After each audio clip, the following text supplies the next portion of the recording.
Homogeneous differential equation. Differential equation में सबसे पहला पार्ट होता है आइडेंटिफिकेशन। अगर आपको आइडेंटिफाई नहीं करना आ रहा तो सॉल्व तो बहुत दूर की बात है, ठीक है। तो होमोजेनस इक्वेशन कैसे पता चलेगा कि किस तरीके की दिखती है और इसके क्या रूल्स होते हैं। तो इसके लिए सबसे पहली अप्रोच हमारी होती है वेरिएबल सेपरेबल, ठीक है, या वेरिएबल सेपरेट। तो वो किस तरीके से सॉल्व करते हैं, आई के बटन पर क्लिक करके वो आप वीडियो देख के आएँ, ठीक है। तो सबसे पहली अप्रोच हमारी वो है। अगर वो अप्रोच इस पर नहीं अप्लाई हुई तो अब क्या करें, अब हमारी सेकंड अप्रोच है होमोजीनस, सही। होमोजीनस का मतलब होता है सेम। जब आपकी इक्वेशन में हर वेरिएबल की डिग्री सेम हो, ठीक है, वेरिएबल हमारे ये मौजूद है और इनकी डिग्री मतलब इनकी पावर सबकी सेम है, तो वो होगी होमोजीनस इक्वेशन, सही। dy अपॉन dx की ये मतलब ये पैटर्न होता है आपके पास कि एक जगह dy अपॉन dx लिखा हो और राइट हैंड साइड पे या लेफ्ट हैंड साइड पे जो भी इक्वेशन लिखी हुई है उसकी पावर या उसकी डिग्री सबकी सेम हो, सिर्फ एक की नहीं, न्यूमिनेटर डिनोमिनेटर सबकी डिग्री सेम हो, ठीक है। अगर ये ऐसा है तो आप नेक्स्ट स्टेप पे जाएंगे, ठीक है। तो जैसे इसकी डिग्री 1 1 1 1 सबकी सेम है, ठीक है, वी कैन प्रोसीड। तो सबसे पहले हम करेंगे सब्सटीट्यूशन। तो सब्सटीट्यूट क्या करेंगे, y equals to v x, जहाँ y है उसकी जगह वी एक्स लिख देंगे, ठीक है। सबसे पहला स्टेप ही होगा, लेकिन उसके बाद हम क्या करेंगे, इसको इसका जो है डेरिवेटिव ले लेते हैं, सही। इसका डेरिवेटिव कैसे लेंगे, जैसे अगर मैं लिखती हूँ dy अपॉन डी एक्स, तो यहाँ पर आपको देख के लग रहा होगा कि दो डिफरेंट वेरिएबल्स हैं, तो u इंटू वी लगेगा। डेरिवेटिव जब भी हम u v का डेरिवेटिव लेते हैं तो क्या होता है कि u into derivative of v plus v into derivative of u, सही। ये बेसिक फॉर्मूला है किसका, दो वेरिएबल्स को मल्टीप्लाई करने का डिफरेंशिएशन में, सही है। तो यहाँ पर भी सेम रूल लगेगा। पहला एलिमेंट कहलाता है u और सेकंड एलिमेंट कहलाता है v, ठीक है। इसको हम मिटा देते हैं ताकि क्वेश्चन ख़राब ना लगे, ठीक है। तो u into derivative of v, x का डेरिवेटिव क्या होगा 1, तो हम लिखें ना लिखें एक ही बात है, प्लस का साइन डालेंगे, v ये वाला v, आपने इस चीज़ में कंफ्यूज नहीं होना, ये वाला v और ये वाला v कम्प्लीटली डिफरेंट है, ये एक जनरल फॉर्म है u और v की, ठीक है। अब वहाँ पर भी v था, यहाँ पर भी v है, तो इसमें आपने कंफ्यूज नहीं होना। पहला एलिमेंट को हम u कहते हैं और सेकंड एलिमेंट को v कहते हैं, सही। अब हमने क्या करना है, इसका डेरिवेटिव लेना है, तो dv अपॉन dx, ठीक है। हमने क्या करना था, u का डेरिवेटिव लेना था with respect to x, okay. ये हो गई आपकी इक्वेशन नंबर 1। इस पे देखो, इसकी लेफ्ट हैंड साइड और इसकी लेफ्ट हैंड साइड सेम है, दोनों को कंपेयर कर लेंगे। v plus x d v upon d x equals to x plus y upon x minus y. अब यहाँ क्या गलती है, गलती ये है कि अब y की जगह हमने सब्सटीट्यूट नहीं किया। y की जगह हमने क्या सब्सटीट्यूट करना है, vx, ठीक है। अब यहाँ आती है मेन ट्रिक। इस क्वेश्चन में आपको पता चल जाएगा स्टार्टिंग में कि आप क्वेश्चन सही सॉल्व कर रहे हो या नहीं सॉल्व कर रहे हो, ठीक है। कोई आपने जो है, आपने क्या करना है, आपका जो क्वेश्चन है कैसे पता चलेगा कि सही सॉल्व हो रहा है, जो भी आपके क्वेश्चन की डिग्री थी, जिसके बेसिस पे आपने बोला कि भाई ये इक्वेशन होमोजेनस इक्वेशन है, आपके पास वो डिग्री यहाँ से कॉमन आएगी, न्यूमिनेटर से भी और डिनोमिनेटर से भी। क्या होगा, देखो अभी फ़िलहाल हमारी डिग्री क्या थी 1, ठीक है। हमें मैटर नहीं करता कि वो y था या x था, बट ये आपने देखना है मोस्ट प्रोबेबली हर क्वेश्चन में x ही आएगा, सही है। तो ये पार्ट ऐसे ही रहेगा, लेफ्ट हैंड साइड को हम बिल्कुल भी चेंज नहीं करेंगे, ये ऐसे ही रहेगा, सही है। यहाँ पर क्या होगा, देखो x है और x है, ये आ गया x कॉमन, सही है, और यहाँ पर भी x कॉमन आ गया 1 माइनस वी। इस पॉइंट पे आपकी highest degree x cancel out हो जाएगा, ठीक है। अगर ऐसा हो रहा है इसका मतलब वेरी गुड, आप बिल्कुल सही क्वेश्चन सॉल्व करें। अगर ये स्टेप नहीं हो रहा तो यहीं से वापस मुड़ जाओ, क्योंकि गलती है कहीं पे, सही है। तो इसके बाद क्या करेंगे, हर क्वेश्चन में स्टेप सेम ही होंगे। v अब दूसरी साइड पे आ जाएगा, x d v upon d x equals to 1 plus v, 1 minus v, 1 plus v upon 1 minus v, और ये वाला प्लस का वी यहाँ के माइनस का वी बन जाएगा, ओके। अब एलसीएम ले लेते हैं, क्या होगा, ये 1 प्लस वी माइनस वी, और ये वाला इसके साथ क्या आ जाएगा, मल्टीप्लाई में आ जाएगा, सही।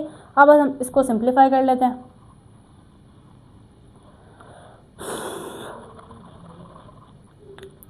सही है, क्या होगा ये x dv अपॉन dx ऐसे ही रहेगा, 1 प्लस v माइनस इसके साथ मल्टीप्लाई होगा, that will become minus v, और minus minus plus v square upon 1 minus v।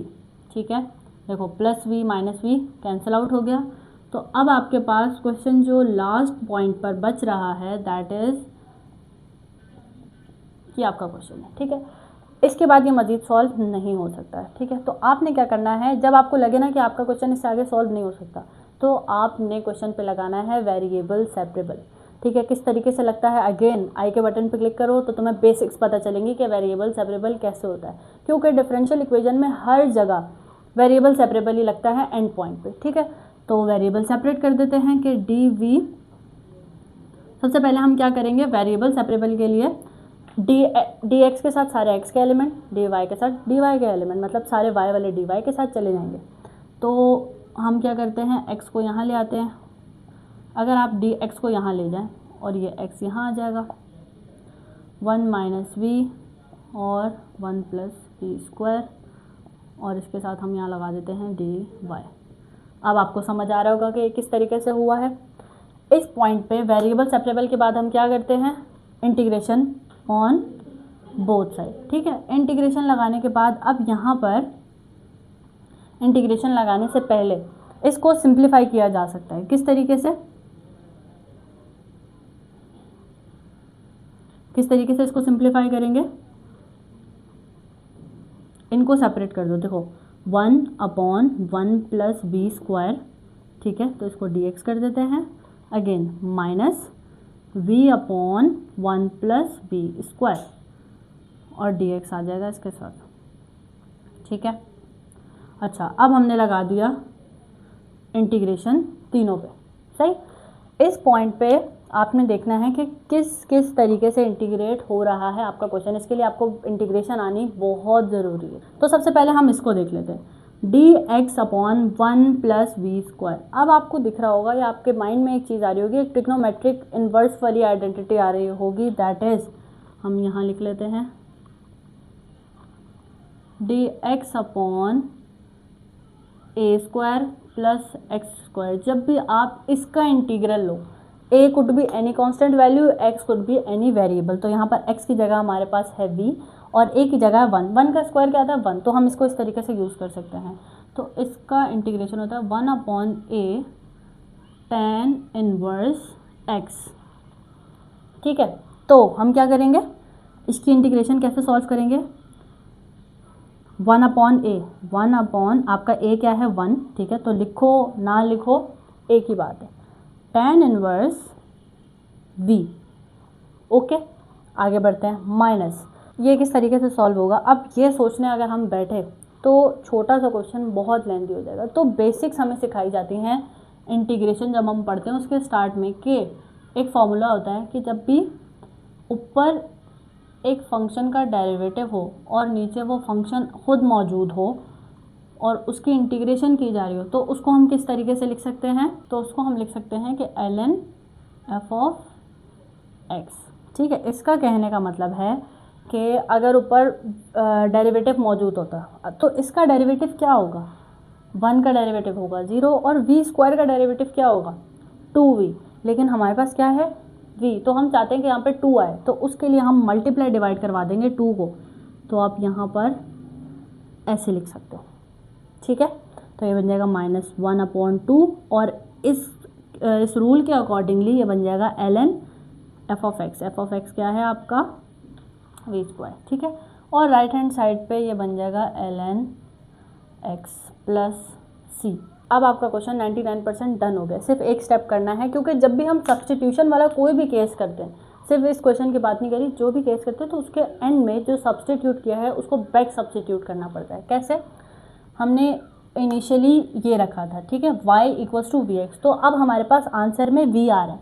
ठीक है, वी नीड इसको हम चाहते हैं कि ये चेंज हो जाए। ठीक है, तो v को किस तरीके से चेंज करेंगे, y equals to v x था ना, तो v की वैल्यू क्या बनेगी, v equals to y upon x बन जाएगा। तो जहाँ जहाँ आपको v दिख रहा है वहाँ हम लिख देंगे y अपॉन x, तो क्वेश्चन आपका ये एंड हो जाएगा। इसको हम लिख देते हैं tan inverse y upon x minus 1/2 ln 1 plus ये हो जाएगा y square upon x square equals to ln x plus C.